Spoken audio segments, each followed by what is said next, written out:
have three more to go. Delegate Bandari is up next. House Bill 1219, Delegate Bandari, pharmacists, status as healthcare providers and reimbursement. Delegate Bandari. Thank you, Madam Chair and members of the Health and Government Operations Committee. For the record, I'm Delegate Harry Bandari, Baltimore County District 8 with HB 1219.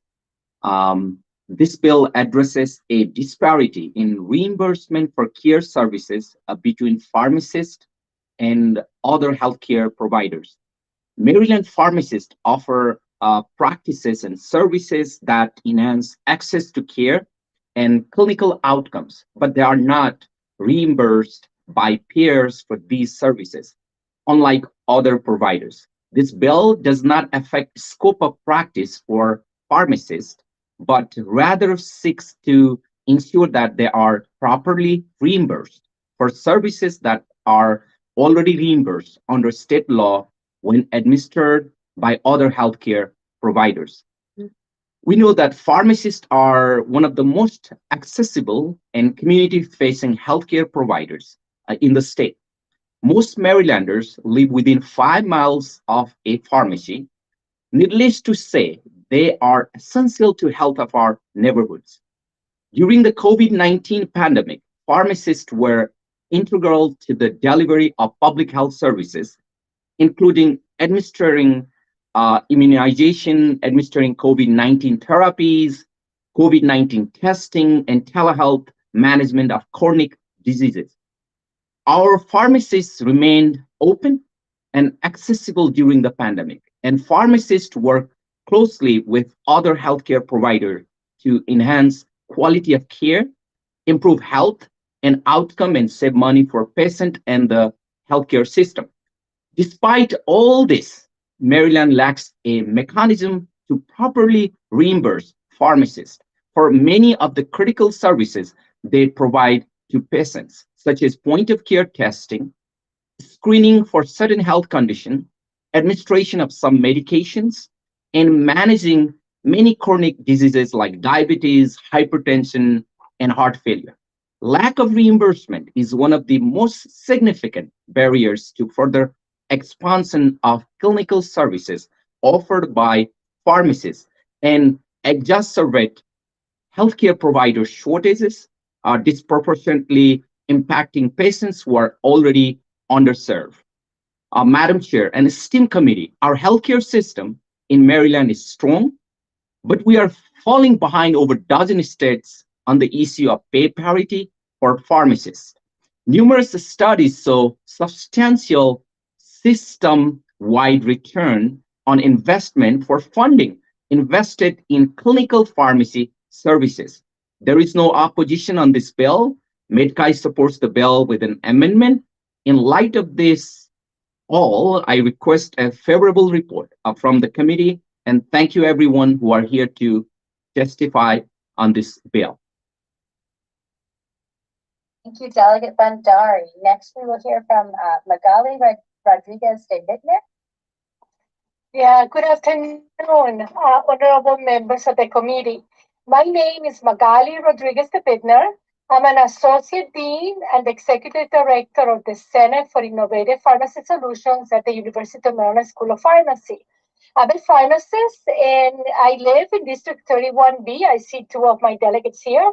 And I practiced in Maryland for 39 years. I have provided care at the Veterans Administration Medical Center, primary care physician practices, and community pharmacists. And I have directly seen the impact that pharmacists' patient care services have on patient lives and physician practices. I have witnessed the struggles we have had for many years to expand these services and make them a routine and sustainable services to all patients in Maryland. Outside the VA, the lack of recognition of pharmacists as healthcare providers and the lack of reimbursement for these clinical services by Medicaid and healthcare plans are major impediments to make them sustainable and increase access to these services. In our center, we have partnered for many years with many stakeholders, developing pharmacist programs for the care of patients with chronic diseases. These programs have improved patients' health and well-being while reducing unnecessary healthcare costs, We have seen return of investment of $4 to $5 for every dollar that companies like McCormick Spices spend on pharmacy services. We have seen decrease in readmissions of 66% with savings of about $560,000 in 1 month for the health system. In spite of all of these, many of these programs could not be sustained or expanded because of the lack of reimbursement for these services within the current business models in Maryland. Currently, we're partnering with the Maryland Primary Care Program. We're working with 400 primary care physicians and 38 primary care practices in Maryland that are integrating pharmacy services but are struggling to make them sustainable without a change in the way pharmacies are reimbursed for these services in Maryland. The president of the Calvert Medicine Group has said it well. Our patients need pharmacy services. This is the best program we have added to our physician practice in years, and we must reform healthcare payments for these services now. This is particularly true with the shortage that we are seeing and will see in primary care providers, the needs in rural communities, and the aging of our population that will benefit tremendously from these services. Pharmacists are trained, willing, and able to contribute to the clinical care of our patients in collaboration with physicians and other healthcare providers. We have the evidence that this works, reduces costs, improves lives, and we must facilitate the implementation and expansion of these services by approving House Bill 1219. And I thank you for your attention. Thank you so much. And just so the committee knows, I let the sponsors extra time go to that panelist. Next up, we have Huai Anton. Yes, I'm here. Good afternoon. Thank you, Delegate Kelly, and thank you all the delegates for your time to be here today. Also, I want to acknowledge Delegate Bandari for sponsoring this bill on behalf of the pharmacists. To follow my colleague, Dr. Miguel Rodriguez, I'm Huai Anton. I'm a professor and director of public health at the University of Maryland Eastern Shore. On the Eastern Shore, the 3 Lower County and Somerset County. I'm here to share with you not this data, the statistic, because my fellow colleague, our executive director, Aleah Horton, will provide also, but to tell you a couple stories about patients. First of all, I'm a pharmacist for over 17 years, and my previous practice clinic was with the Primary Care Coalition of Montgomery County, that is funded by Montgomery County there in the district, several districts in Montgomery County. I also am a volunteer with the Maryland Response Medical Reserve Corps, as well as the national level FEMA clinic, and was deployed several times for vaccine clinic. And one of the times that I went to provide a vaccine in one of the clinics in Montgomery County, I got COVID myself and brought it home to my wife and my 2 daughters also. So the reason I say that is not because I'm not willing to go to do all the work and to bring home, but when everything is closed, pharmacy remain open. The pharmacists remain open. I have many family members who've been hospitalized, and they sometimes have issue with accessibility. The healthcare system, the primary care physician are overwhelmed. So we pharmacists are ready, willing, and able to step up and help to provide access to care. I'm also on the Eastern Shore. Many times it's very difficult to get an appointment, the issue of access. So the pharmacists are able to provide the access that the patient not able to schedule with the other medical provider. When you go to any office visit, they usually say when payment is expected, when service are rendered. But I'm willing to say that if you walk into any pharmacy, and you ask any pharmacist, they will answer your question, help you with consultation, whether on your medication, on your disease, or your medical condition. So hopefully, I speak in favor of this bill, and you support this bill, so we can reimburse pharmacists so they can continue to have this sustainable access, provide access for the patient. Thank you for your time and opportunity. And I know that I'm out of time. Thank you. Thank you so much. I believe that Nicole Brandt is not here. Is that right? Nicole is not here. Okay, so our last. Yes. Could I just make just one quick comment on her behalf? She's not Yeah, here. I have you signed up next, Aleah. You're to speak. So Just going to say something about her. So. Sure. Okay. Do you want to? Yeah, I just wanted to mention that she had to leave for class, but she does have written testimony. It's joint with her and the chair of geriatric services at MedStar Good Samaritan Hospital. We couldn't get it cleared by corporate in time to submit formally for the hearing. So I will share it with the committee when we're done with any additional follow-up. Excellent. Thank you. Now we will go ahead and go to you, Aleah Horton, and you are the final panelist on this bill. as the sponsor mentioned, there's no opposition signed up. Go ahead. Thank you. Good afternoon. My name is Aleah Horton. I am the Executive Director of the Maryland Pharmacists Association. We're the largest association for pharmacists, pharmacy technicians, and student pharmacists in the state. I have submitted written testimony, and it is also supported by the Maryland Pharmacy Coalition, which includes all the major state-based pharmacy-related organizations in the state. So basically, this bill, as Delegate Bandari mentioned, and thank you for sponsoring this bill, is that this has two primary purposes: to recognize pharmacists as healthcare providers in health general. We are not in that list. And the second is to ensure that pharmacists are paid for pharmacist-administered patient care services. Again, not a scope bill, but for what is already available to be provided. As the committee knows, pharmacists have been challenged by the predatory practices of PBMs, and it has created an economic issue for pharmacies.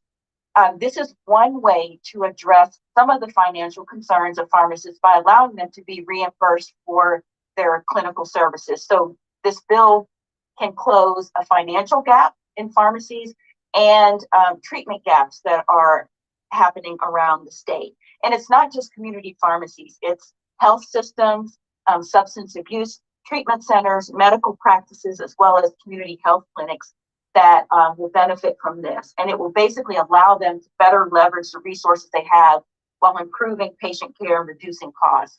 In my testimony, you'll see the references, but pharmacists provided patient care services have a return on investment of 25 to 1, as high as 25 to 1 to as low as 4 to 1. And I would say that 4 to 1 is still rather significant. And so we asked a favorable report, and I'm happy to answer any questions. Oh, the fiscal note is good. I should just mention that the fiscal note is a good one for us. So, thank you. I'm talking on you. Excellent. Thank you so much. Do we have questions from the committee? I don't see any hands up. And this is sort of uncharacteristic of our committee, but I'm getting a message from committee staff that we do have an extra witness who is signed up but did not show up on my list, who is George Talley. And I do not know what position he is signed up in. Is George here? Yes, Madam Chair Kelly, I am here. I'm here favorable with amendments. And I appreciate very much the opportunity to speak to you, Vice Chair Peggy Melnick, to the whole committee, including especially my own delegate from District 33, Delegate Bagnall. My name is George Talley. I'm here on behalf of the Maryland Association for Justice with a very brief and I think simple amendment. You have heard, and we agree that this bill is directed to adding pharmacists to the list of healthcare providers in the Health General article and to helping pharmacists get reimbursed for the care that they provide. And we think that's great, and we have no opposition to any of that. But this bill as drafted does one other thing. On page 2, lines 18 to 28, this bill also adds pharmacists to the list of healthcare providers who are entitled to special tort protections under the Maryland Healthcare Malpractice Claims Act. Bills that sought to add pharmacists to that act in the past have been rejected by your colleagues in the Judiciary Committee and in the Judicial Proceedings Committee on the Senate side. There's been no evidence and no showing and no claim that pharmacists are having difficulty getting insurance or getting coverage, or that there are big verdicts, or that there are a lot of malpractice suits. There's no reason to add them to that act and no basis for adding them to that act. And if the point of this bill is to add them to that act, this bill would have been jointly referred to the Judiciary Committee like every other malpractice bill gets jointly referred. So we ask respectfully that the pharmacists should get paid. We don't want to get in the way of this bill. Just strike out those 11 lines from 18 to 28 on page 2, and that will fix the bill. Nobody has told you even that the bill is intended to expand tort protections for pharmacists. And so that's not necessary to help pharmacists get paid. And there's no reason to do it. And so we ask that our amendment be taken. We've sent that amendment to the sponsor, Delegate Bandari, and I appreciate very much the chance to present. Thank you so much for your time and attention. Excellent. Thank you so much. Do we have questions for Mr. Talley? Don't see any hands up. Okay, so with that, we're concluding the hearing on House Bill 1219. Thank you to